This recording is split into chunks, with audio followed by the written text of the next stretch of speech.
मेरा नाम ओम प्रकाश रुपेला है। मैं एक कृषि वैज्ञानिक हूँ और पेशे से सूक्ष्मजीवी जो जीव होते हैं उनका अध्ययन किया है मैंने। और मैं लगभग 1976 से लेकर के 2008 तक एक अंतर्राष्ट्रीय संस्था जिसका नाम इक्रिसैट है, international crop research institute for the semi arid tropics, जो हैदराबाद के पास एक गांव पटनचेरू में अ, अ, उसका संस्थान है। और मैंने वहाँ काम किया है लगभग 33 वर्ष। अमृत मिट्टी को जब हमने अपनी प्रयोगशाला में टेस्ट किया तो पाया कि इसमें कृषि में उपयोगी जो जीव तत्व है, जो बैक्टीरिया है, वो बहुत ही ज़्यादा मात्रा में है। और बाज़ार में बिकने वाले जितने भी बायो फर्टिलाइज़र के नाम से जो बिकते हैं, उनमें से भी हमने इसमें ज़्यादा मात्रा पाई। तो हम सोचने लगे कि इसमें ऐसा क्या चीज़ है जो इस अमृत मिट्टी को इतना अच्छा बनाती है। तो हमने जो है फिर दीपक भाई के यहाँ गए, देखा कि वो कैसे बना रहे थे अमृत मिट्टी। और जब उस पद्धति को, उनके अमृत मिट्टी बनाने की पद्धति को जब हम देख रहे थे तो हमने पाया कि ये तो लगभग वही पद्धति है जो जैसे कंपोस्ट बनाते हैं या खाद बनाते हैं, परंतु ये कंपोस्ट बनाने की विधि और इनकी अमृत मिट्टी बनाने की विधि, अमृत मिट्टी कम से कम 4 कारणों से अलग थी। पहला कारण कि ये जो है अमृत मिट्टी बनाने में पत्तों का प्रयोग करते हैं, और साथ में खेत की मिट्टी, और खेत भी वो जहाँ हल वगैरह ना चला हो, खेत के ऊपर की मिट्टी या खेतों के मुंडेर की मिट्टी, तो वो बरतते हैं। और पत्तों को फिर वो एक और तरल पदार्थ में भिगो के रखते हैं पूरी रात, जिसका नाम है अमृत जल। तो अमृत जल का भी हमने जो है प्रयोगशाला में उसको जांचा और पाया कि अमृत जल में भी कृषि में उपयोगी बैक्टीरिया, जीव तत्व बहुत ज़्यादा है। तो फिर भी जो है उतने नहीं होते जितने कि इनकी अमृत मिट्टी में ज़्यादा होते हैं। फिर हमने ध्यान से, फिर जब हमने देखा कि पद्धति बनाने की है कैसी, तो ये क्या करते हैं, एक पतली सी तह तो पत्तों की लगा देते हैं, और पतली तह के बाद फिर एक बहुत पतली तह उस मिट्टी की लगा देते हैं, और उसको फिर उसके बाद फिर एक पतली तह पत्तों की, फिर मिट्टी की, इस प्रकार उसको थपथपा के और लगभग 1 फुट ऊंचा कर लेते हैं। दीपक भाई से बात करने से मालूम हुआ हमें कि वो पत्तों को भी अमृत जल में भिगोते हैं लगभग पूरी रात। और अमृत जल को भी जब हमने अपने प्रयोगशाला में जांचा तो पाया कि इसमें कम से कम 4 अलग अलग किस्म के बैक्टीरिया या जीव तत्व मिलते हैं जो कृषि में बहुत सहायक हैं। जैसे हवा से नत्रजन लेकर के पौधों को देने वाले बैक्टीरिया, और मिट्टी में जो फास्फोरस होती है उसको घुलनशील बनाने वाले बैक्टीरिया, फिर बीमारी की फफूंद को नष्ट करने वाले बैक्टीरिया। जी। अमृत जल को हमने जब प्रयोगशाला में अध्ययन किया तो पाया कि इसमें कम से कम 4 प्रकार के कृषि में उपयोगी बैक्टीरिया पाए जाते हैं, जो हम जो है उसे एग्रीकल्चरली बेनिफिशियल ऑर्गेनिज्म और उसके फंक्शनल ग्रुप द्वारा कहते रहते हैं इसे। और जैसे नाइट्रोजन फिक्सेशन वाले बैक्टीरिया, वो बैक्टीरिया जो हवा से नत्रजन लेकर के अपने पौधों को दिलवाते हैं, या वो बैक्टीरिया जो हवा में, जो मिट्टी में जो फास्फोरस होता है और बगैर घुलनशील मात्रा में होता है उसको घुलनशील करते हैं, वो प्रकार के बैक्टीरिया फास्फेट सोल्यूबलाइजिंग बैक्टीरिया हम कहते हैं।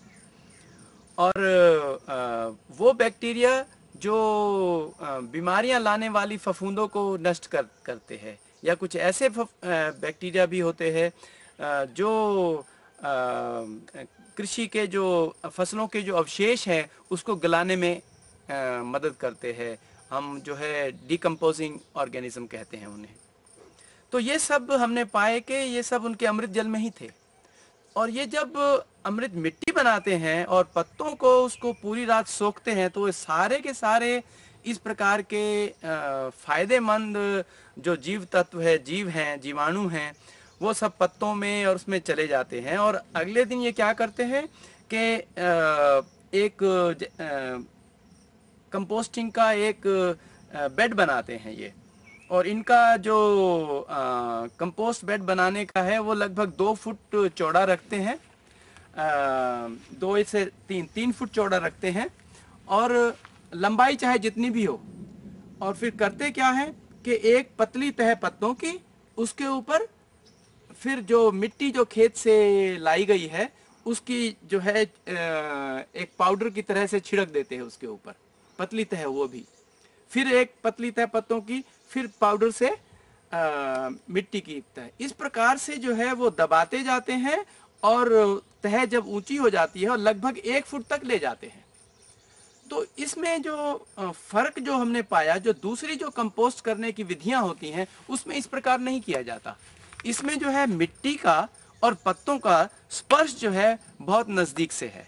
और जब ये डिकम्पोजिशन यानी कि पत्तों का जब ये सड़न हो रहा है उसके अंदर, वो बैक्टीरिया अलग अलग प्रकार के उसके ऊपर काम कर रहे हैं, तो वो जो है हम कहते हैं कि वो ऑर्गेनिक एसिड पैदा करते हैं अलग अलग प्रकार की।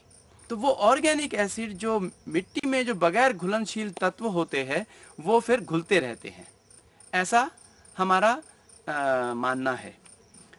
और ये जो पौधों को जो तत्व चाहिए, कोई भी पौधा हो उसको यदि हमने बढ़वार ठीक से रखनी है तो उसे कोई 3-4 तत्व नहीं चाहिए होते, कम से कम 30 तत्वों की जरूरत पड़ती है। परंतु बाजार से जब हम लेने जाते हैं रासायनिक खाद तो केवल 3 प्रकार की मिलती है, नाइट्रोजन, फास्फोरस और पोटाश। और आजकल यदि जाएं तो दूसरे तत्वों की भी मिलती है जिसको हम जो है माइक्रो एलिमेंट्स वगैरह बोलते हैं। परंतु जो मिट्टी में या हर प्रकार के पत्ते में कम से कम 30 प्रकार के तत्व होते हैं। फर्क ये है कि जो बाजार से लिए जो रासायनिक खादें हैं वो होती हैं सारी की सारी अक्सर घुलनशील मात्रा में, जबकि पत्तों में और मिट्टी में ये सारे के सारे तत्व होते हुए भी ये बगैर घुलनशील मात्रा में हैं। और ये अमृत मिट्टी में अब ये घुलने का काम वो ऑर्गेनिक एसिड कर रहे हैं। तो इस प्रकार हमने पाया कि ये जो है दूसरा बड़ा कारण था कि जो कंपोस्टिंग और इसमें अमृत मिट्टी में फर्क था। तीसरा जो हमने देखा कि इनकी पद्धति में जो फर्क था वो ये कि ये जो है कम से कम 6 प्रकार के फसलें जब वो बेड पूरा हो जाता है उसके ऊपर 1 इंच मिट्टी की तह लगा करके या 1 इंच पुरानी कंपोस्ट की या अमृत मिट्टी की तह लगा करके उसके ऊपर जो है बीज डाल देते हैं 6 फसलों के, कम से कम 6 से 10 फसलों के। और जो कि वो षटरस फसल बोलते हैं।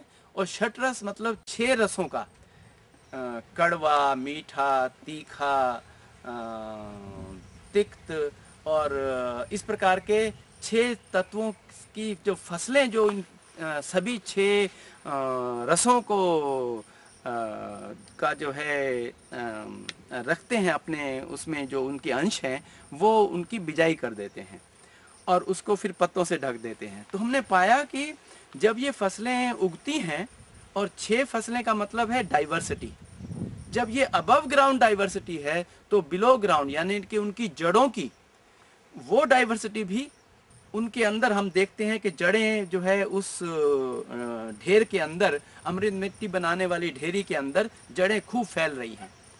तो ये जड़ें जब फैल रही हैं तो तापमान जो है अंदर का वो भी उतना ही होगा जो जड़ों को चाहिए, 25-30, इससे ज़्यादा नहीं होगा। क्योंकि जबकि दूसरी जो कंपोस्टिंग पद्धतियां हैं, गाय के गोबर से हो या दूसरी पद्धतियां जिनसे हम रसायन ये जो खादें बनाते हैं, उनमें जब हम ढेरी में हाथ डालते हैं तो तापमान 45 से भी ऊपर लगता है, जबकि इसमें तापमान हमें नहीं पाया। तो ये चौथा बड़ा अंतर पाया हमने।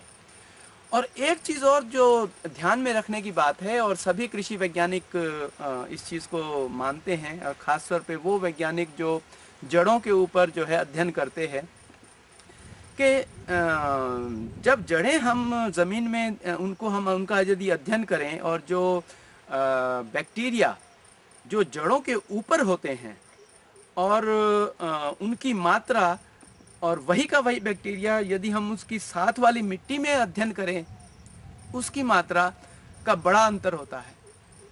जड़ों के ऊपर मान लो नाइट्रोजन फिक्सिंग बैक्टीरिया की का अध्ययन करें हम, तो मिट्टी में यदि वो उनकी मात्रा 1000 प्रति ग्राम है, तो जो जड़ों के ऊपर जड़ों से सटी हुई मिट्टी जिसको हम राइजोस्फीयर सॉइल बोलते हैं, उसके ऊपर 10 से 100 गुना ज़्यादा मात्रा पाई जाती है। तो जब ये जड़ें उस अमृत मिट्टी की ढेरी में उग रही हैं, तो इनकी मात्रा और जड़ों के कारण भी बढ़ रही है। और जो और एक ध्यान देने योग्य बात यह है कि पौधा जिन बैक्टीरिया के साथ अपना संबंध स्थापित करता है, वो राइजोस्फीयर के ऊपर हो या वो बैक्टीरिया जो जड़ों के अंदर भी चले जाते हैं, जिनको हम एंडोफिटिक बैक्टीरिया बोलते हैं, या वो बैक्टीरिया जो जड़ों के साथ अंदर जाने के बाद कुछ स्पेशल स्ट्रक्चर बनाते हैं, कुछ स्पेशल एक नई पौधे की अंग बनाते हैं, जैसे नोड्यूल। जो राइजोबियम है, एक बैक्टीरिया होता है जो जड़ों में जाकर के एक अलग अंग बना देता है, जिसको हम नोड्यूल कहते हैं। तो ये सब निर्णय कि कौन बैक्टीरिया उस पौधे की जड़ों के साथ संबंध रखेगा, इसका सबसे बड़ा निर्णय करने का, निश्चय करने का जो है, वो पौधे के ऊपर है, ना कि बैक्टीरिया के ऊपर।